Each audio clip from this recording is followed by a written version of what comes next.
The first thing you should do when you're in an abusive relationship is to leave. But what happens when you stay for the kids? This case is a story of, if I can't have you, no one will. But this person didn't get who they wanted, in more ways than one. Let's get into the case of the unwarranted revenge, right now on Love and Murder.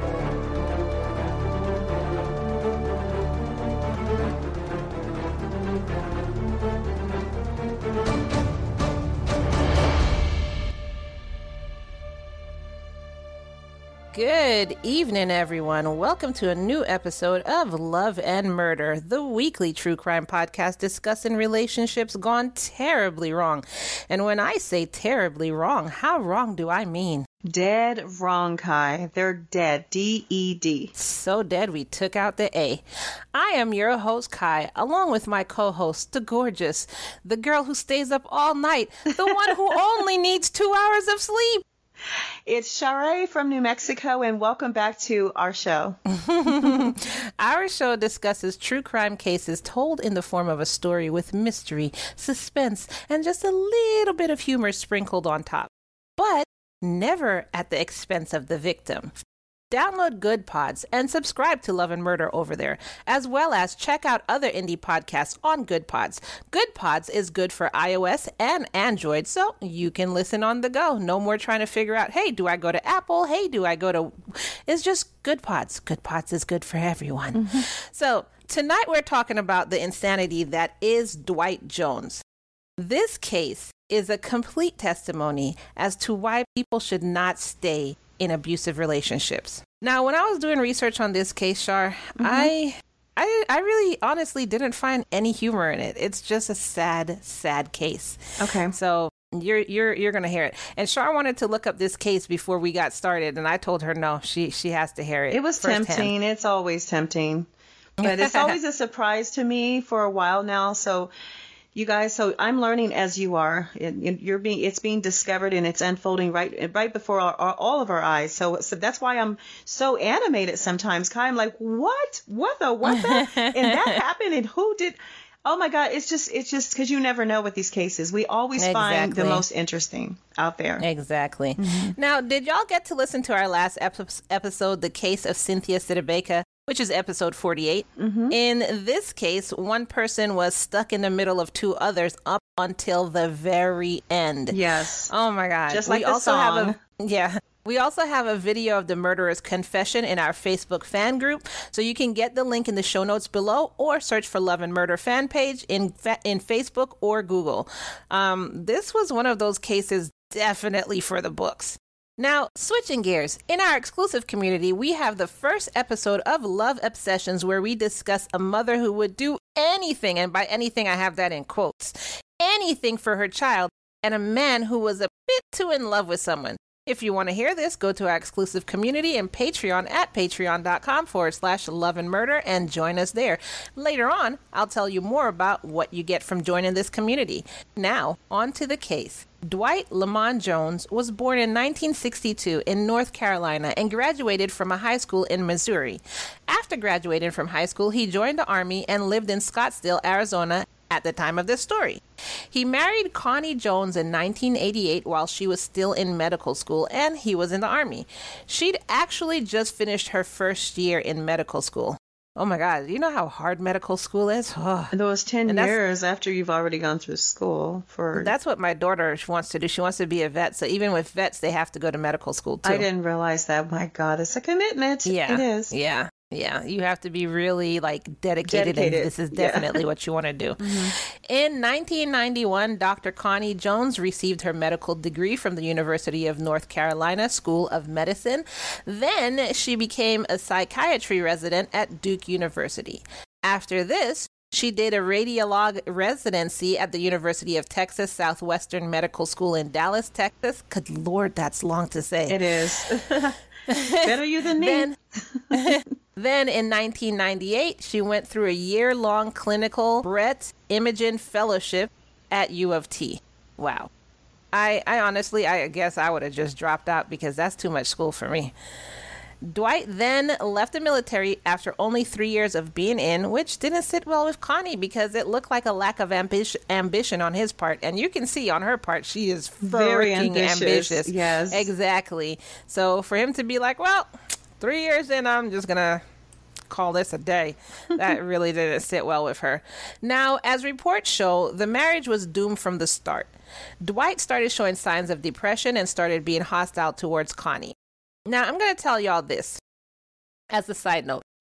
The research for this was so intense, wasn't it? Freaking, yes. Oh my God. Mm-hmm. I'm going to tell y'all, really, truly, I finished writing this at 4 o'clock in the morning. I sat down. I sat down so long, my feet were swollen. Did you start 72 hours before? It just seems like one of the longest cases. But the thing is what it was most of the reports out there were by her account, which, you know, makes sense because you'll find out why. But most of the reports out there were by her accounts. So it was like, I don't like to just take one side of the story. You know, I want the truth. Mm-hmm. So it was kind of hard to give up with voice actual, for him. like find actual reports, written reports of what happened. So this was I had to do some digging. So anyways, according to Connie, he started having frequent mood swings, showing verbal abuse and physical abuse. She reported that she threatened him with divorce, but he begged her to stay, saying that he'd do better. So Connie agreed to stay. In 1997, they had a son, which would be their only child between the two of them. Dwight became a stay-at-home dad, caring for their son while Connie went out to work. So I'm going to ask you this. Would you let someone be a stay-at-home dad while you went out to work? Oh, absolutely, yes. Yeah, I don't mind it. As long as one of us are raising our kids. I would rather one of us raise our kids than a daycare or something like that. I'm not saying anything about people who send their kids to daycare. No, I'm just saying that's just my preference. Yeah, but there's a bonus in there if you can cook as well. I love that because I'd love to be able to come home and, I don't have to always stress over what am I going to make for dinner because you have already prepared it. And you've played games with our child and you've helped with homework and played some softball in the yard. Like you've done things to help that child have a well-rounded, life with you when I'm at work. So it could work out. You just have to have a balance, So would it be asshole-ish of me to like kick in the door and be like, honey, I'm home. Where's my food, woman? Well, don't forget, and I need my feet rubbed because I had a boyfriend like that, and he was awesome. As soon as I got home from work, he's like, "Here's your drink, and sit down. I'm going to rub your feet. Like, let me take your bags or whatever, whatever I was carrying." I was like, "Dad, I can get used to a girl can get used to this. Okay, it's like this is great." I hear you. It'll get on my nerves after some time. Yeah. Because sometimes I just don't want to be touched. Just leave me alone. I just got home from work. Right. Right. Let me just watch TV. Leave me alone. Where's my kid? Where's Netflix when you need it? So Connie actually made enough for the family to live off of, which I could imagine as ambitious as she was. And she was in school for like 22 years getting all her degrees and everything like that. So, don't call me lazy. Yeah, right. So she made enough for all of them. Mm-hmm. Allegedly, in 2007, Dwight hit Connie so hard that he fractured her sternum. 2 years later, he pinned her to a couch and put his knee in her chest. Ooh. There were other reports of domestic abuse, but Connie stayed to try and make it work for their family, for the sake of their young son. They ended up staying together in this abusive relationship. Guess how long? Char? Well, first of all, how long were they? Because she was in school for half the marriage anyway. So at this point, does it say how long they had been married? No, it hasn't. But just guess how long they stayed in the relationship in this abuse. 20 years. You're completely right. But I did the same thing, but it wasn't all this extra that her husband was doing. Oh, no. There's no way in the world. I had one young son, one child. That's it. Like her. You couldn't pay me $1 million to stay. I didn't go through that type of abuse. Do you know what I mean? But it was 20 years, exactly. Mm-hmm. Wow. No, I can't do it. Yeah, so 20 years. When you start breaking bones, it's like, I'm gone. Okay. I don't even know if my insurance is going to cover all this nonsense with you. But again, that's allegedly. Yeah. So now everything changed in 2009. Hey y'all, it's Cliffhanger Ky here to give you a reminder to subscribe so that you don't miss an episode, and we'd be ever so grateful if you would leave us a 5-star review on the platform of your choice. Also, come on over and join us at our exclusive L&M community on Patreon at at www.patreon.com/loveandmurder. Once you become a subscriber, you get access to commercial-free episodes, so you don't have to hear this particular interruption. Crazy Crime Corner, Love Obsessions, Serial Killer Corner, Relationship Advice, Ky and Char's life stories, behind the scenes, and so much more. We have so much fun over there, so come on over, join in on the fun for only $3 a month until the end of March, when we switch gears and have tiers. Don't miss out. www.patreon.com/loveandmurder. Now back to the cliffhanger that I evilly left you on. In a report in January 2009, Dwight assaulted administrators and was charged with a harassment order. After this, their son had to change schools. On May 6th of that year, Dwight was now criticizing, how his son performed during his basketball game. Allegedly, he told his son that he was, quote, too much like a little girl. Which, I know little girls who play basketball really good, so... Yeah, so what does that mean, sir? I don't know. So, anyways, Connie intervened, and this turned into an argument and then into violence. Connie reported that Dwight held her on the wall and hit her in the face with his forearm. He then threatened her with death by saying that he would drown her in their pool. Oh, man, this is heinous. Why are we staying in this marriage? Oh, that's another show. Carry on. Even if you're saying for the sake of the kids, but you have to understand what the kids are seeing. Right. So you're not doing them any favors. You're not doing them any favors. And so for the sake of me being dead, possibly, it's not worth it. Mm-hmm. I hope someone's listening. That's I this hope situation. so. Well, that's in that situation right now. Yeah. But anyway, he threatened her with death by saying that he would drown her in the pool. Quote, "I'll take you out to the mother pool and drown you." End quote.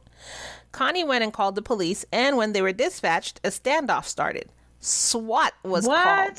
SWAT. Can you believe that? Yes, that's crazy. So dramatic. And then, when Dwight finally decided he was going to come outside, it was alleged that he came out with his son in front of him like he was using him as a shield. A shield, yeah. Yeah. What? Yeah. Coward alert. Yeah, well, hold that thought. Mm-hmm. However, later on in a deposition, a Scottsdale police officer denied all of that.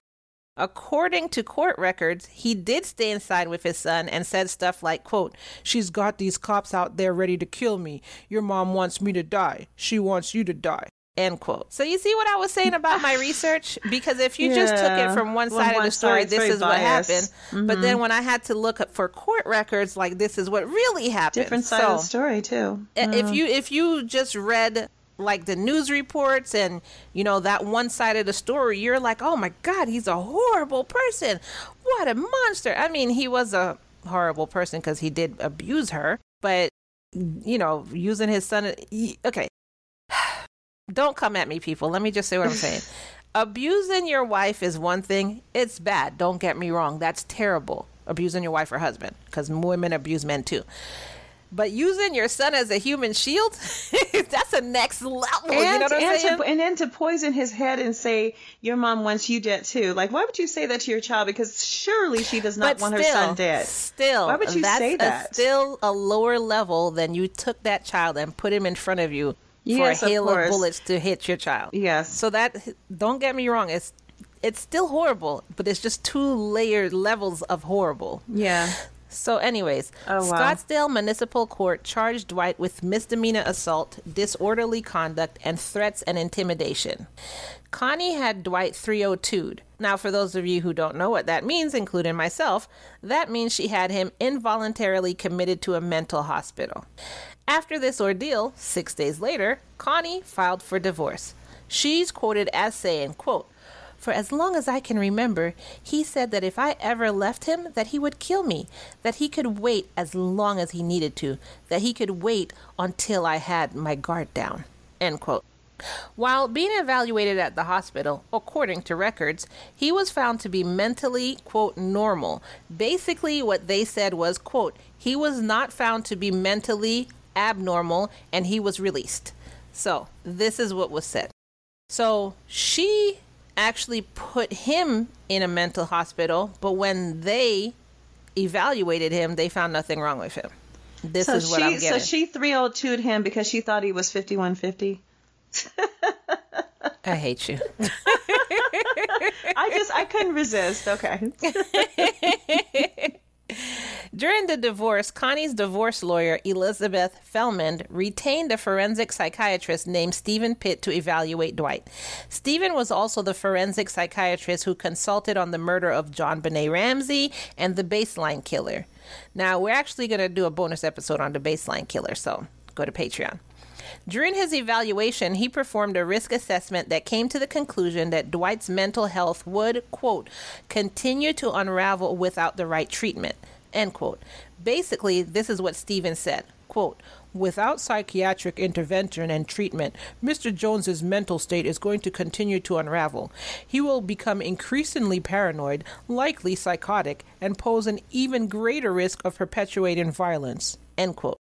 During a 4-hour interview with Stephen, Dwight told him that Connie abused their son, had numerous affairs, and she was the one trying to make him look like the bad guy. He said she was the one trying to make people believe that he was violent and paranoid. The reason she was doing this is so that she can get full custody of their child. Now, in doing my research, I saw that the divorce proceedings were horribly nasty. And it looked like it lasted about 8 years. 8 That's a long time. years. What were they litigating over? Like, what was it? Dude, let me tell you. Glad you asked, Char. That's why you're my co-host. Absolutely. Anytime, Ky. During that time, Connie rearranged her bank accounts to keep Dwight from being able to access them. Looking through the entire divorce proceedings, I saw that there was a motion filed to cease visitation between Dwight and their child.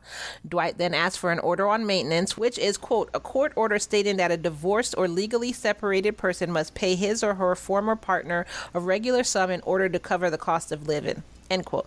So he filed that. I mean, isn't that palimony? What's the difference? It just sounds like palimony. I was used to a certain standard of living, and I want to continue that. Because he wasn't working. He was living at home, and now they're getting a divorce. He doesn't have a job. So anyway, Connie was required to pay $3,800 a month in temporary spousal support. My God. Well, how much was she making? Dude, they only give a percentage. That the court only orders a percentage of your salary. So homegirl was rolling. She was making bank. She was rolling, yeah. And Dwight got to keep his Benz. Dude, you got a Benz? Oh, he's $3,800 in a Benz. Keep my Benz. Wow, and no job. Wow. On July 21st, 2009 is when the psychiatric evaluation was requested, and it looks like Dwight finally agreed to it on September 1st, 2009. Then on March 24th, 2010, there was a request for supervised visitation or to cease visitation. Then good Lord.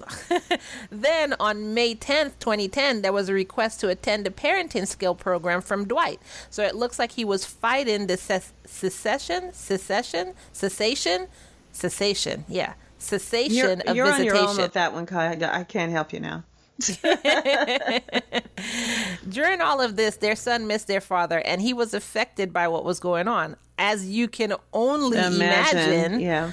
My God. He would often stare off into space for long periods of time and would also fall asleep during his counseling sessions. Looking back at reports during the supervised visitation, it appears that Dwight almost always was calm with their son. Notice the words, almost always, though. Which doesn't mean always. Exactly. He asked his son how he was doing in school and told him to keep up the good work in school. There was one situation which showed that he was worried about his son, where he called 911 due to the boy's slurred speech. EMTs came, but Dwight wasn't allowed to go to the ER with his son. Why would you call he wasn't having a stroke. He thought that his son probably was on drugs, or he didn't know what was going on, so he called 911. Okay. Might I also point out that Connie came to the supervised visitation with an armed bodyguard. To me, is that even necessary? That's a bit much. It's supervised. I mean, I would do that if I were going alone, to meet my baby daddy. But do you know what I'm saying? Like, I don't think that's necessary. I mean, is he that violent? I don't know. Is he that violent? I don't know. She knows him better than us, but at the same time, my opinion, mine alone. At the same time, I feel like she was going above and beyond. I think it's 50-50. Let's continue with the case, and you'll see where I'm coming from. Mm-hmm. because I know the case, but y'all don't know the case. So I don't want to give my opinion too early. So anyways, although there was no more violence documented on Dwight, on May 2nd, 2012, there was an order of protection hearing in the case, and it was modified on July 13th, 2012. She continuously took out orders of protection against him throughout the entire divorce proceeding. She even hired a PI who went through Dwight's rooms in their house and allegedly found a gun that Dwight denied was his.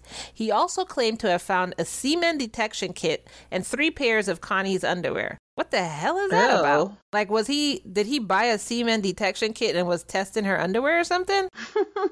That's so bizarre. That's what it sounds like to me, but ew. I mean, yeah, I'm not touching anybody else's semen or you do remember sexual fluid. Exactly, but you do recall he was not working. So when you're not working, what happens, Ky? Too much time on your hands, right? Get a job then. Just too much time to come up with these ideas. No. So this PI would follow Dwight and claim that he spent most of his time at a strip club in Central Phoenix. Connie also claimed that Dwight spent $50,000 on gambling and strip clubs. Good Lord. Ooh, he had an obsession for sure. Well, this is allegedly, according to her reports. Yes. After some time, their son stopped visiting Dwight. It wasn't said if it was by his choice or if Connie just stopped bringing him. Either way, the mental health practitioner who supervised the visitations decided to find out why their son stopped visiting Dwight. He reached out to Karen Colby, who was their son's therapist, but she told him that it would be inappropriate to speak with him about the treatment she was administering. Connie also objected to speaking with the health practitioner. However, the Maricopa County Superior Court Judge Pamela Gates said that Karen Colby was, quote, unreasonable and suggested that this tactic was, quote, a possible act to alienate the child from his father. So do you see, once you get into the court documents, you're hearing what's actually going on. Right. That's why I was like, I'm not just going by her story. I need to find out what's actually been documented and what's actually going on. So this is the second time somebody said that she was trying to alienate the child from his father. So anyway, so then the judge ordered all of the therapists to sit down together and talk.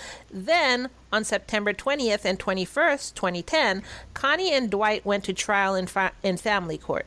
Stephen Pitt testified in this trial, and when all was said and done, the judge ordered Connie to pay $6,000 a month in spousal support for 5 years.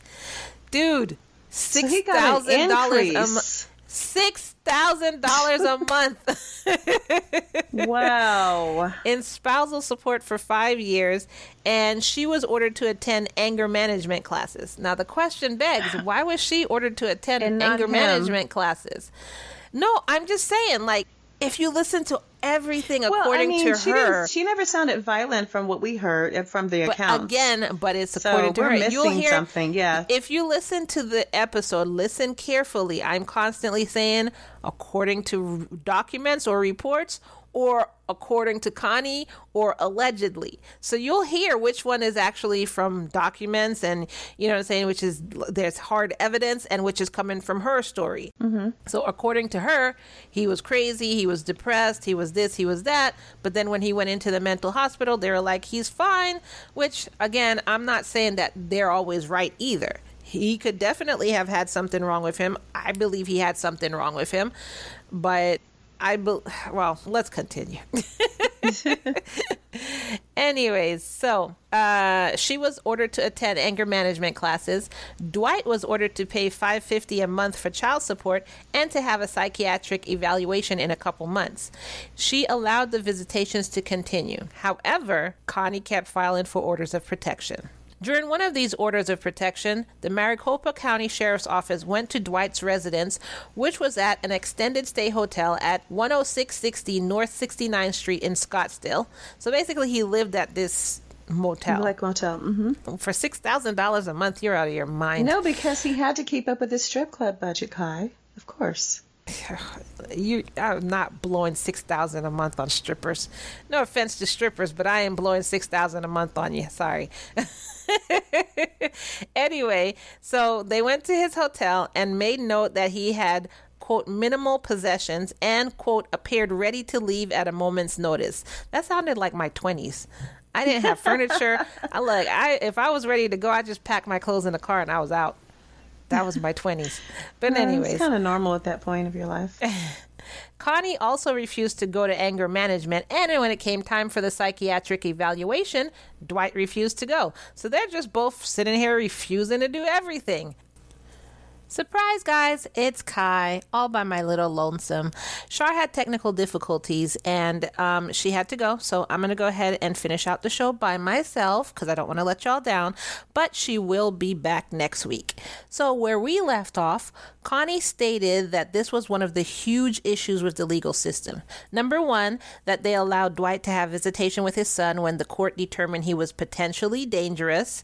And number two, that they mandated treatment, but no one ever made sure he got that treatment. I didn't see that. However, I did see that they didn't do anything when he refused to go for his psych eval, which that was an oversight on their part, definitely. But at the same time, they didn't do anything when she refused to go for her anger management, which is also a psych problem, in my opinion. I don't know. But they didn't follow up. When she refused to go to anger management, they didn't follow up when he didn't go to his psych eval. So yes, definitely an oversight on the court's part. Now, Connie also refused to pay spousal support and was in arrears for tens of thousands of dollars. Tens of thousands. So Dwight ended up filing several motions to be paid half of their joint IRA, which was more than $100,000. And Connie was ordered to pay this on July 2013. However, it actually wasn't paid out until January 2016. Child support also wasn't being paid, so wages were garnished from Dwight's check. So they just both weren't doing like what they were ordered to do. So no child support, no this, no that. Everybody's fighting everybody. And so it goes on until March 29th, 2016. And only stopped because their 5-year spousal support order ran out and their son aged out. So Dwight and Connie suddenly, just out of the blue, came to an agreement in the divorce proceedings, and that was it. Wow, they couldn't do this like 8 years ago. Anyways, after all of this, Connie married the PI. Yes, she married the PI, who was actually a former Phoenix police detective. So 2 years passed and Dwight began just out of the blue making videos on YouTube. In May 2018, a YouTube account with a man narrating videos and the person identifying himself as Connie Jones's ex-husband began publishing videos. The purpose of the videos was to, quote, show the world how he had been robbed of his son. On May 24th, 2018, Dwight tweeted links to his videos to the Phoenix New Times and other news outlets to try and get his story seen, but no one paid attention. They just thought it was, the rantings of a madman. In the video, the person speaking, which we're alleging is Dwight, so I'll just say that from now on, said he was recording an open letter to his son. He said he hadn't seen his son in over 10 years. Wow. And also played an interview between Stephen and Connie. Quote, I'm going to try and give you the short version of a very long story about how this lowlife got away with it. End quote. In his videos, he talked about, quote, thugs and, quote, crooks and, quote, lowlifes, who he claimed teamed up with Connie against him. This is where he talked about Connie allegedly abusing his son. He then said, quote, a biased judge let Connie's attorney select Stephen as the psychiatrist who evaluated him, and she pays those psychiatrists to paint me as mentally unstable, end quote. According to him in videos, Connie then convinced them to ignore the evidence he had. He also alleged that numerous counselors were the cause of a wedge being driven between him and his son. Quote, 3 words that helped her, black, man, and gun, hysteria, end quote. Now, if you go to our Facebook page, our Facebook group, Love and Murder Fan Group, you'll be able to see a video there of clips of some of his recordings. Some of his video titles were, quote, exposing lowlifes, quote, interview with a lion female doctor, and, quote, an open letter to my son. In one of his video descriptions, he wrote, quote, open letter to my son. I have not seen since 2011 because his mom took him away from me. Told her I was leaving her. She got a lawyer before me, set me up for death, and the rest is history, end quote. He also posted rants to Facebook and Twitter. In one of his Twitter posts, he wrote, quote, open letter to my son. Been trying to see you for years. Your mom stopped the visits. And in another post, he wrote, quote, I support the Me Too movement, hashtag Me Too. What did that have to do with anything? Or am I missing something? Okay. On March 31st, Dwight left his hotel room with a purpose. First, he was going to find Connie and his son, but they ended up being out of town and nowhere that he could find. During the divorce, Connie moved a lot, learned how to use weapons to defend herself, and lived like, anyone running from abuse would. Since he couldn't find Connie, he went to visit Stephen Pitt. He followed him through the parking lot of his business to his car, where they then began arguing. Then, just out of nowhere, Dwight shot him multiple times and left. Multiple witnesses gave a description of a man with a round face, bags under his eyes, and a black cap on his head.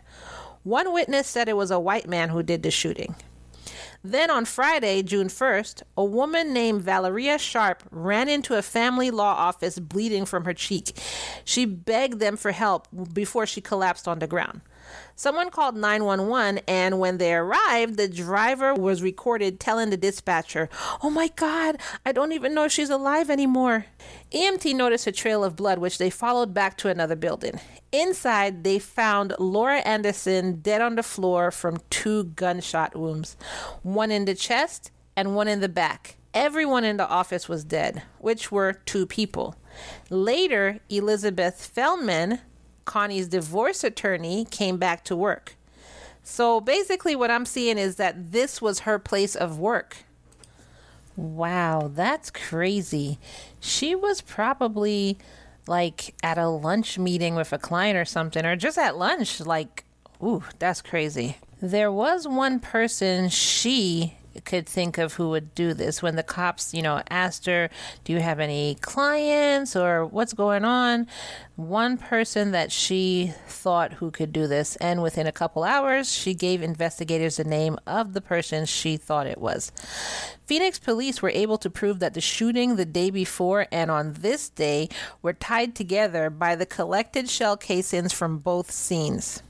While all of this was going on, Dwight was already 7 miles away, walking into another building where he'd had counseling about 10 years ago. He went looking for his counselor, but was told that she had left for the day. Instead of leaving, he decided to shoot psychologist Marshall Levine, who was 72 years old, twice in the face.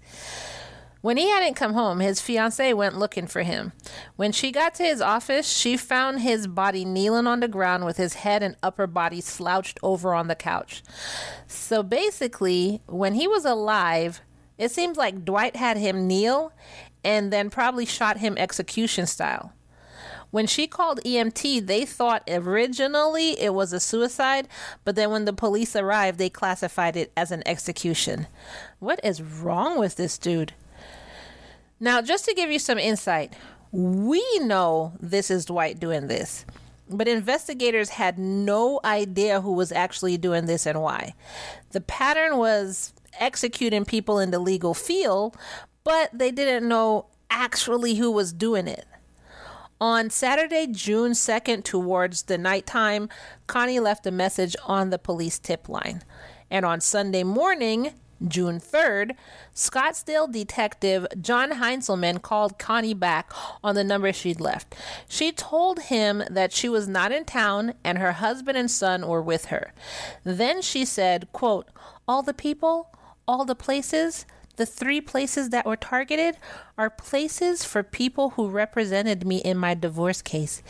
It's a very significant, a dangerous event. End quote.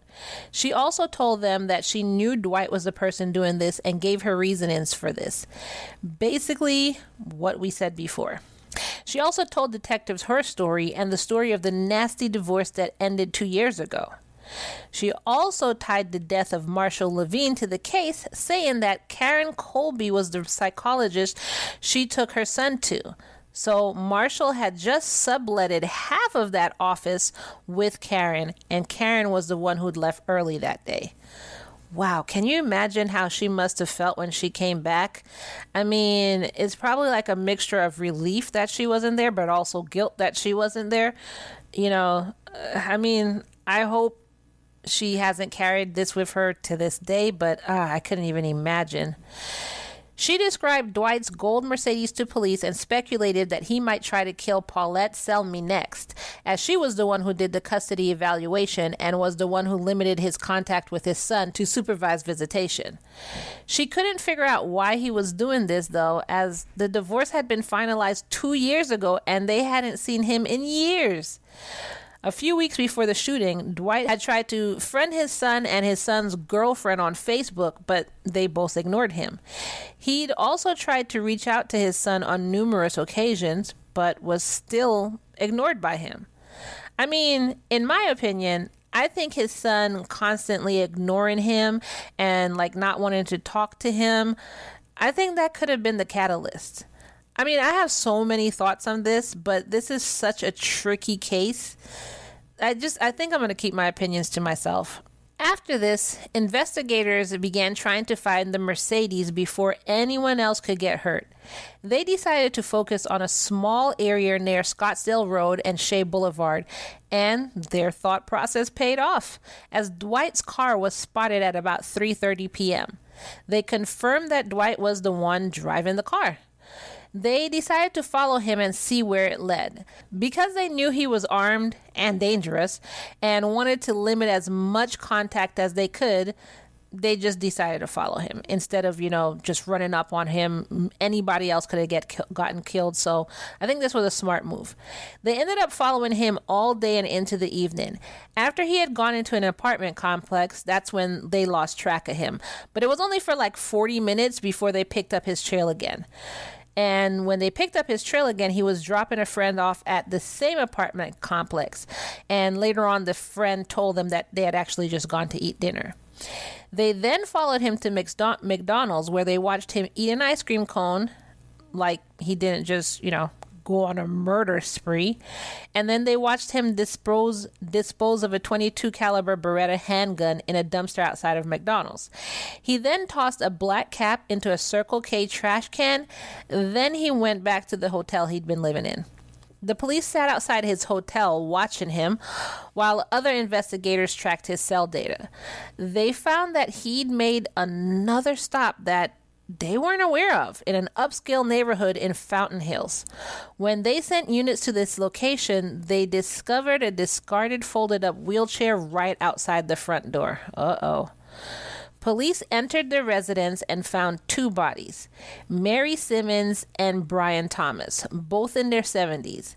They'd been killed sometime between 11 a.m. and 2 p.m. of that day. The thing is, neither of these individuals were involved in their divorce case at all. The only connection they had with Dwight was that the gun used in the murders were Thomas's. That's really weird. Why did he target them?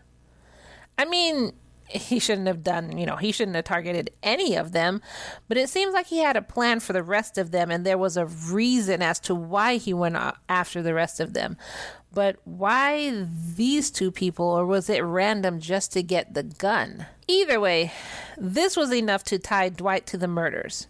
Quote, "We believe we picked him up after he was coming back from Fountain Hills." Authorities began planning an arrest. They took all of Dwight's videos from YouTube and posts from Twitter and Facebook to use in their case. They also helicoptered over to Connie to get DNA swabs from her and their son to compare it with DNA that was found on a shell casing at the scene. And DNA came back that whoever the killer was likely the person who fathered Connie's son, which, as far as I know, because this isn't paternity court, is Dwight. On Monday, June 4th at around 5 a.m., the Scottsdale and Phoenix police started quietly evacuating the guests at the hotel. Unfortunately, Dwight saw the tactical officers and opened fire at them from a window on the second floor, basically his room. Then officers heard one last gunshot and then silence. When they entered his room, they saw that the last shot was aimed at himself. And as they searched, they didn't find like a suicide note or just basically anything left behind explaining like why he decided to do this. Instead, investigators found different disguises, which included fake facial hair, hats, a white mask, flare guns, handcuffs, lots of ammo, knives, shell casings, and 2 guns. Wow. It seems like that's what he was doing for the past 2 years. The guns were a semi-automatic rifle and a Glock 22, which matched the shell casings that were found at the crime scene. I thought, didn't he throw away a gun? Well, I guess he threw away one gun, which was the one that he got from the 72-year-old, and maybe he had his own after that. Okay. In Dwight's car was a picture of his son on the center console and 2 copies of the Arizona Republic, with one of them talking about the murders. Really? Dwight had been wearing a shirt with a picture of the Punisher from the comics. He also had a couple of Punisher comics and a DVD of the 2004 movie. I mean, I really like that movie, and I'm not going to let him ruin it for me. I really like that movie.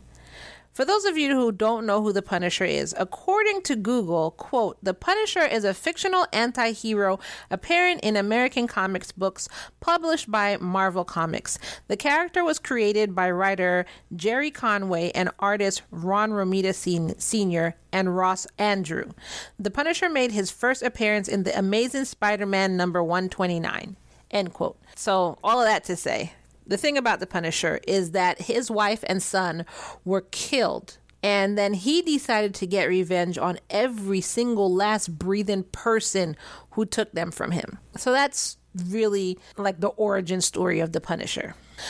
Also found in his room were lots of plastic boxes with pages and pages of court documents and pages with his notes from his divorce. There was also an envelope with 4 names written on it: Selmy, Colby, Pitt, and Feldman. Basically everyone he tried to kill. So what this looks like to me is 2 years of obsessing about the divorce. That's what that was. Wow. By around midday on Monday, the videos from YouTube had been taken down, and the only thing that showed was, quote, "terminated due to multiple or severe violation of YouTube's policy," end quote. So, after all of this, where is Connie and her son now? Dr. Ky Jones, according to her LinkedIn, says she was the medical director and radiology of Solis Ben-Ora Imaging in Phoenix. She also wrote a book called The Breast Test Book, A Woman's Guide to Mammography and Beyond, Clinical Breast Radiology Mammography, tomosynthesis administration, interventional procedures, breast MRI. Good Lord.